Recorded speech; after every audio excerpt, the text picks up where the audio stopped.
क्या है बेटा हमारे पास? टॉपिक है refraction on the basis of wave theory. So today's topic is refraction, laws of refraction. We have two laws of refraction. First is Snell's law. What is refraction? Refraction is a phenomena of changing the path of light whenever it goes from one medium to another medium. Whenever the light passes from one medium to another medium, it changes its path due to the change in velocity. We have two laws for laws of refraction, that is Snell's law. Refractive index into sin I is equal to refractive index into sin R. Product of mu into I is equal to constant. Second law is incident ray, normal and refracted ray must lie in same plane. ये दोनों laws हम proof करेंगे बेटा. Very important derivation of Snell's law. 3 number के लिए बड़ा important question आपसे पूछा जाता है. तो नाउ नेक्स्ट लिखेंगे बेटा हम लोग refraction on the basis of Snell's law. Refraction on the basis of wave theory, not Snell's law, wave theory या हाइजन प्रिंसिपल भी कह देते हैं बेटा. इसे क्या कह देते हैं? हाइजन प्रिंसिपल भी कह देते हैं. हाइजन प्रिंसिपल भी कहते हैं. चलिए शुरू करेंगे बेटा. कल की तरह बिल्कुल कल वाला डेरिवेशन जिस तरह से था बिल्कुल स्टार्टिंग उसी तरह से होगी. कैसे होगी? अब हमारे पास प्लेन सरफेस नहीं होगा, हमारे पास एक रिफ्रैक्टिंग सरफेस होगा. अब हमारे पास मिरर नहीं है बेटा, क्या है? Refracting surface. बहुत ध्यान से देखिए क्या क्या मैं लिख रहा हूं. लिखने का टाइम आपको अलग से मिल जाएगा, समझने में दिमाग लगाइए बेटा. कैसे हम चीजों को समझते हैं वो इंपॉर्टेंट है. लिखने के लिए तो किताब भी खुली पड़ी है, बहुत सारे रिसोर्सेज हैं. लिखने की टेंशन नहीं है, समझने की टेंशन है. तो मान लीजिए let we have a surface which separate two medium, refractive index mu1 mu2. First. Second, speed of wave कितनी है बेटा? यहां पर c1. स्पीड ऑफ वेव कितनी है? c1. और दूसरे मीडियम में स्पीड ऑफ वेव कितनी है? c2. स्पीड चेंज हो जाएगी, वेवलेंथ भी चेंज होगी, बट हमें वेवलेंथ की जरूरत नहीं है, तो c1 c2 से काम चल जाएगा. तो हम यहां क्या कहेंगे? Now a plane wave front, plane wave front is incident, plane wavefront is incident on a refracting surface. एक रिफ्रैक्टिंग सरफेस है प्लेन वेवफ्रंट, इसे हम एक्स वाई लिख देते हैं बेटा. Refracting surface X Y separate two medium having refractive index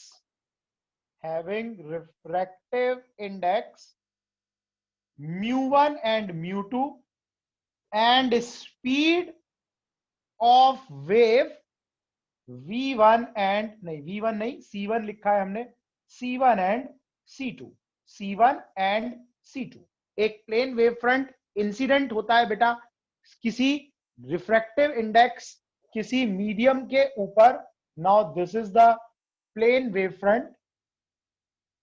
यहां से प्लेन वेव फ्रंट आएगा. दो सेकेंडरी वेवलेट है ए और बी. दो सेकेंडरी वेवलेट है बेटा ए और बी. कितने एंगल पर इंसिडेंट होगा? ये आई एंगल पर इंसिडेंट होगा. This is angle i, this is angle i. A और बी आई एंगल पर इंसिडेंट होगा. तो हमने कहा wave front A B incident at an angle.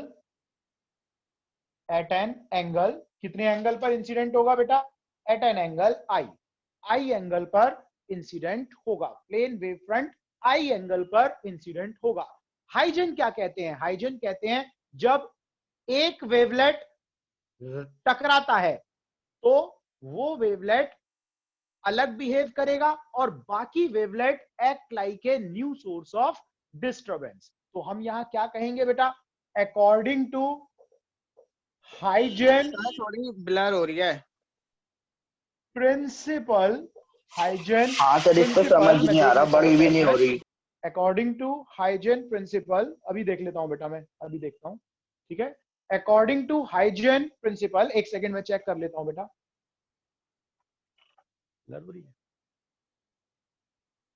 सही आ रही है बेटा स्क्रीन तो, और किसी के साथ भी प्रॉब्लम है? सर पर बड़ी नहीं यस हो सर, रही। मेरी भी नहीं आ रही। हाँ, मेरी भी तुम्हारा तो नहीं आ रही, कनेक्शन और ही सर नहीं आ रहा बड़ी था। भी नहीं हो रही है। According to Huygens principle, Huygens क्या कहता है बेटा? According to Huygens principle, as a incident on xy, then b act like a new source, b act like a new source। b क्या होगा बेटा? एक नई सोर्स की तरह बिहेव करेगा, एंड कंटिन्यू टू मूव, लगातार चलता रहेगा, reaches at b dash on xy पर b डैश पर पहुंच जाएगा बेटा, b डैश पर पहुंच जाएगा। और b into B dash equal to कितना होगा, जरा मुझे सोचकर बताइए बेटा। b इंटू बी डैश कितना होगा यहां पर? What is the value of b into B dash? Length equal to speed into time, b into B dash. Mayank बोलो, Ayush, Mayank, Faiz, Sanjana. b into B dash होगा बेटा c इंटू टी। ठीक है अंकित, very good. c into T, speed into time. Speed कितनी है? c, लेकिन c नहीं है बेटा, c1 है। इस मीडियम में स्पीड हो गई अब c1, इस मीडियम में होगी c2। अलग अलग स्पीड होगी क्योंकि अलग अलग मीडियम है, तो स्पीड अलग अलग होगी। ठीक है, तो यहां से यहां तक पहुंचने पर वेव की स्पीड c1 है, तो स्पीड हो जाएगी, डिस्टेंस हो जाएगी b b dash equal to c1t। अब क्या होगा बेटा? In the same time, in the same time t, the secondary wavelet A, secondary wavelet A क्या करेगा बेटा? इस समय सेकेंडरी वेवलेट ए रुकेगा नहीं, क्योंकि मीडियम, दूसरे मीडियम में ये चला जाएगा। ठीक है, मीडियम इसे अलाउ कर देगा, तो ये सेकेंडरी वेवलेट ए दूसरे मीडियम में रिफ्लेक्ट हो जाएगा। और कितनी डिस्टेंस? ए डैश डिस्टेंस ट्रेवल करते हुए ये दूसरे मीडियम में चला जाएगा। तो हमने क्या लिखा? In the same time T, the secondary wavelet A refract, secondary wavelet A refract and reaches to A dash पर पहुंच जाएगा बेटा। तो ए डैश की वैल्यू कितनी होगी? ए डैश की वैल्यू कितनी होगी बेटा? इस पार्ट की वैल्यू कितनी होगी, जरा मुझे बताओ। मुकुल, वरुण, वैभव, ए डैश कितना होगा? अंकित, वेरी गुड। ए डैश, अर्पिता, वसुधा, C2T, वेरी गुड बेटा, C2T, बिल्कुल सही बात, C2T होगा, क्योंकि C2 स्पीड आ गई है। सेकेंड इक्वेशन, तो ए डैश मिल गया और बी डैश मिल गया। अब ए डैश क्या है बेटा हमारा? ए डैश, अब ए बी डैश, अब हमारा न्यू रिफ्रैक्टेड वेव फ्रंट है at an angle of refraction R angle पर न्यू रिफ्रैक्टेड वेव फ्रंट ये बन जाएगा। तो हम यहां लिखेंगे, now A dash B dash is a new refracted wave front in second medium at an angle of refraction r, at an angle of refraction r angle of refraction पर second medium में refract हमारे पास wave front आ जाएगा बेटा, wave front आ जाएगा। यहां तक copy करें, मैं शुरू करूंगा, प्रूफ करेंगे μ1 into sine i, μ2 into sine r. Snell's law proof करेंगे बेटा, स्नेल्स लॉ। शुरू करते हैं बेटा क्लास आगे। तो अब हमने क्या किया, आई होप कि यहां तक आपको समझ में आ गया होगा। वेव फ्रंट हमारा रिफ्रैक्ट हो चुका है दूसरे मीडियम के अंदर at an angle of refraction R. थोड़ा सा बेटा हम इसको क्लोज कर लेते हैं, यहां हमें जरूरत पड़ेगी अब एंगल की। ये एंगल हमारा आर है। सबसे पहले ट्राइंगल ले लो बेटा, triangle A B B dash. कौन सा ट्राइंगल है, ए बी बी डैश। इस ट्राइंगल में ये एंगल तो 90 है। अगर मैं आपसे कहूं बेटा साइन आई कितना होगा, साइन आई कितना होगा, तो आप तुरंत बताएंगे मुझे perpendicular B B dash upon hypotenuse A B dash. और दूसरा ट्राइंगल लेंगे बेटा A dash B dash, A dash B dash, ये 90 है। तो साइन आर की वैल्यू निकाल लेंगे बेटा हम यहां से। साइन आर कितना आ जाएगा हमारे पास, A dash upon A dash upon A B dash hypotenuse. इन दोनों को हम डिवाइड कर देते हैं बेटा, divide equation third by fourth, divide equation third by fourth.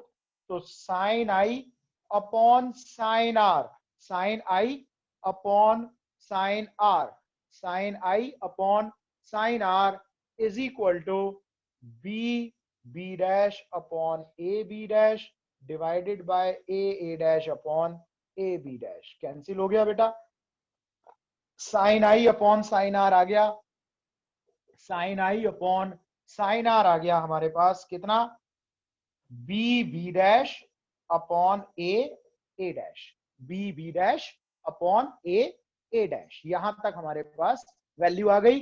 अब हम फर्स्ट और सेकंड इक्वेशन से, फर्स्ट और सेकंड इक्वेशन से बी बी डैश की वैल्यू डालेंगे बेटा। From equation first and second, sine I upon sine are is equal to V नहीं C1 T upon C2 T। T से T कट गया, C1 upon C2, C1 upon C2। Speed of light in first medium upon speed of light in second medium. इसको हम क्या लिख सकते हैं बेटा, इसे हम लिख सकते हैं, ये हो गया सराउंडिंग, ये हो गया medium, refractive index of 2 with respect to 1, या फिर refractive index of 2 upon refractive index of 1, refractive index of 1। ठीक है बेटा, क्रॉस मल्टीप्लाई कर देंगे तो यहां से आ जाएगा μ1 into sine i, μ2 into sine r, μ2 into sine are.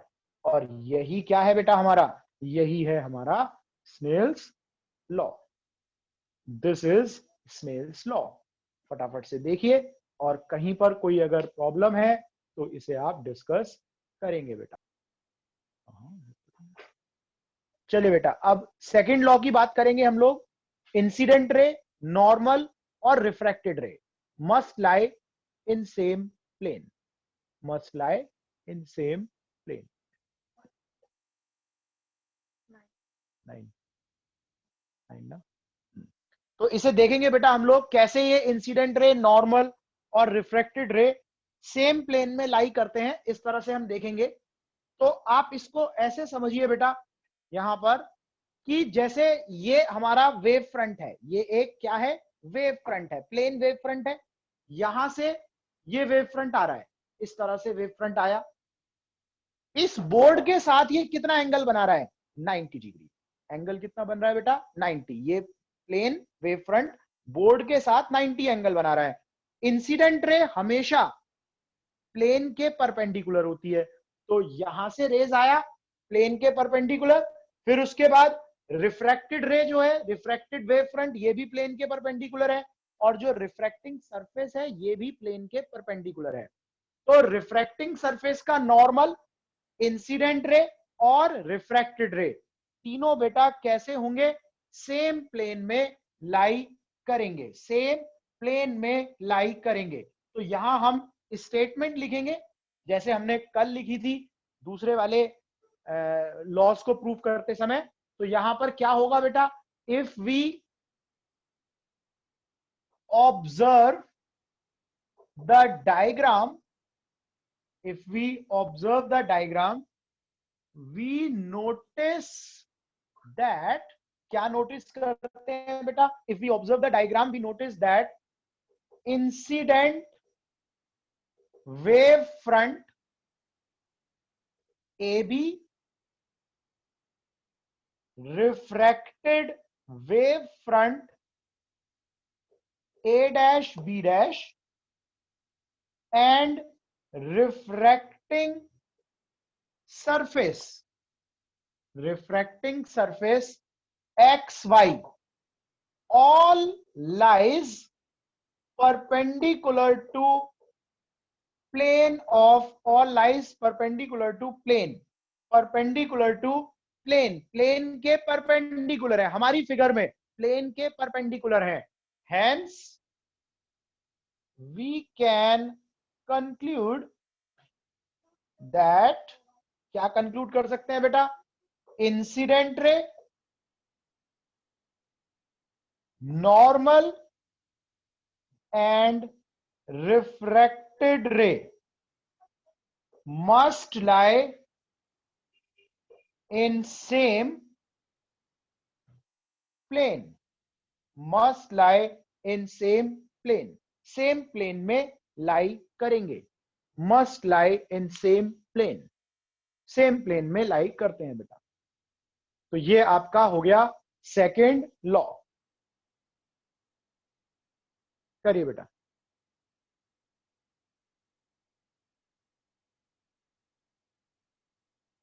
Next शुरू करेंगे बेटा, इसको हटा देता हूं मैं। नेक्स्ट हेडिंग डालेंगे बेटा यहां पर वेव फ्रंट, नेक्स्ट हेडिंग डालेंगे, नहीं वेव फ्रंट तो हो गया हमारा।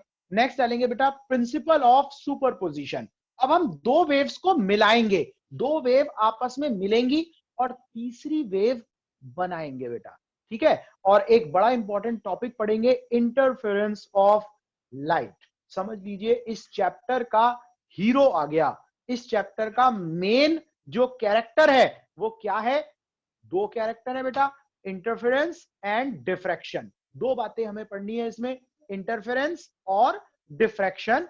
और एक बात और है पोलराइजेशन, लास्ट में हम पढ़ेंगे पोलराइजेशन। तो तीन बातें हमें पढ़नी है, interference, refraction, polarization and diffraction. तो पहला पॉइंट शुरू करेंगे हम।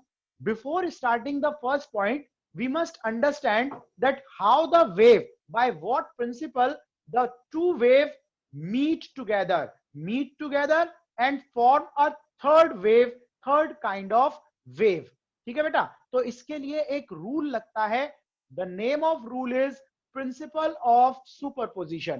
हेडिंग डालेंगे बेटा प्रिंसिपल ऑफ सुपरपोजिशन। आपने 11th क्लास में भी पढ़ा था फोर्सेस के लिए प्रिंसिपल ऑफ सुपरपोजिशन, इसी तरह से वेव्स पर भी अप्लाई करेगा बेटा प्रिंसिपल ऑफ सुपरपोजिशन। तो क्या होता है देखेंगे, अकॉर्डिंग टू, हेडिंग डाल लीजिए बेटा principle of superposition, according to this principle, according to this principle, if two or more waves incident, two or more wave incident, oblique करके लिख लीजिए, meet simultaneously